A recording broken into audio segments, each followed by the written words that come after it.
آج ہم نے مسجد جارانہ سے احرام باندھا ہے، نیت کی ہے اور نوافل ادا کیے ہیں۔ اب الحمدللہ ہم حرم میں آ گئے ہیں، سامنے بیت اللہ شریف ہے، تو یہاں ہم انشاءاللہ طواف کریں گے، عمرہ شریف کریں گے، پھر صحیح کریں گے اور آخر میں حلق کروائیں گے، ٹھیک ہے، پھر احرام کھول دیں گے۔ یہ شہری ہے جی میرے ساتھ، اس کو آپ جانتے ہیں۔ تو آپ سے درخواست ہے دعاؤں کی، دعاؤں میں ہمیں یاد رکھے گا تاکہ اللہ پاک ہمیں صحت تندرستی دے اور ہم اللہ پاک کی صحیح طریقے سے عبادت کر سکیں، اللہ پاک کو منا سکیں، اور جتنے بھی ہماری دلی خواہشات ہیں وہ اللہ پاک ہماری وہ پوری کر دے۔ تو جن کے بچے بیمار ہیں، جو بزرگ بیمار ہیں، جن کے کوئی اپنے بیمار ہیں، اللہ پاک سب کو شفا کاملہ عاجلہ دے۔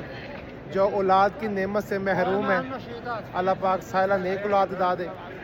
تو ہماری دعائیں آپ کے ساتھ ہیں، اللہ پاک سب مسلمانوں کی جائز خواہشات کو پورا کرے، اللہ پاک فلسطین کے مسلمانوں پر اپنا رحم کرے، ان کو آزادی کی نعمت سے مالا مال کرے، اللہ پاک غزہ کے مسلمانوں پر رحم کرے، ان کو کافروں کے عذاب سے محفوظ رکھے، اللہ پاک سب کی حفاظت فرمائے۔ ہمارے لیے دعائیں کیجیے گا۔ اللہ حافظ۔